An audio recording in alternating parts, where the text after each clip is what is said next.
Тeret жакта жаткан суунун башы эмес жөнөкөй жерлерден уже арыктар токтой баштады. Былтыр жок мурда жылы көрдүңүздөр, долоонун ар жагында канчалаган мал кырылды көрдүңүздөр, ошонун баары алтындын эсеби. Мына 2 калимде бир 10 чакты бала бар экен, мен сүйлөштүм.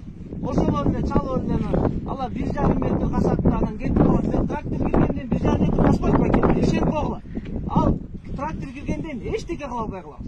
Анан айтып атат, лицензия алып берип койсок, кичине каспаса биз көзөмөлдөбүз. Элди көзөмөл андан кийин токтойт. Анткени лицензия берилгенден кийин, эгерде сиз токтото турган болсоңуз, кылмыш иши козголот.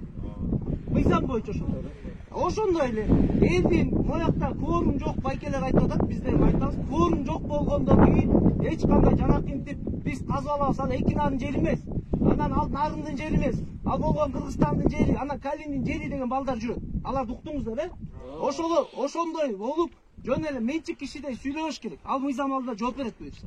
Анан ошондой эле ушул жерде айтып аткандар бар экен. Кээ бир айтат, ушул жерде бир 4 гектар экен, андайдыр аз эле деп. Ал 4 гектарга жетсе, пункттөр башында кичинекей гектар менен башталган. Андан кийин күндө 2 күндүн биринде акча берип атып, тинтип отуруп, каяка жетти, мына Экинардын башына жеткенине каршы. Пункттөр туурабы? Анткени ал кичинекей нерсе менен башташкан, 67% элге деп башталган.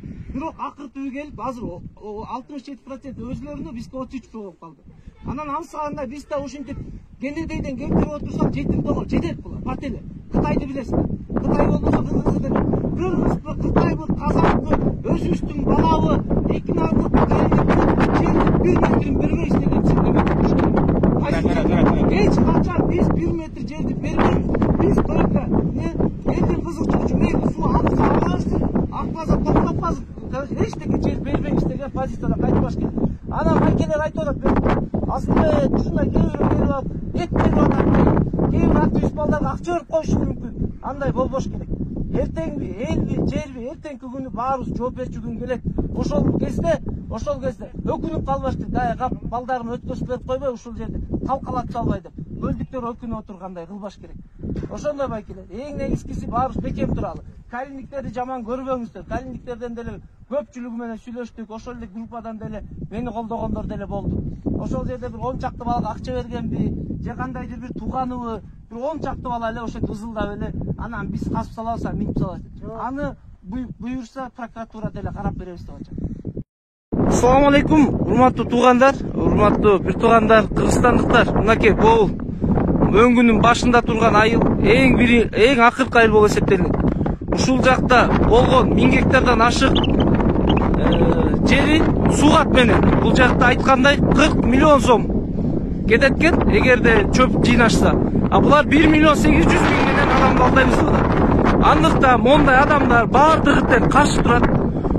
Урматтуу Садыр Нуркожоевич, урматтуу Маликов, ушул маселени чекип коюп, эл эсичүү кылбай, эки элдин ынтымагын бузбай чечип бериңиздер. Ошондой эле элдин атынан азыр биректип сүйлөйбүз деп атат. Сүйлөгөндөн каршыларына өзүңүздөр угуңуздар.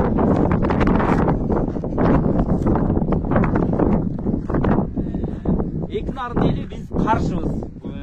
Сөздү тереңдетпей эле койгулу, бул жерге келбесин дагы, каспасын дагы. Эгерде Экинардын элин суусун жана ичип аткан таза суубузду жок кылбайбыз десеңиздер, анда урматтуу аткан эле чечип бериңиздер ушул нерсени. Келип алып, бирден экиден киши келип алып, жылда ушуну кылып атышат. Биз каршыбыз.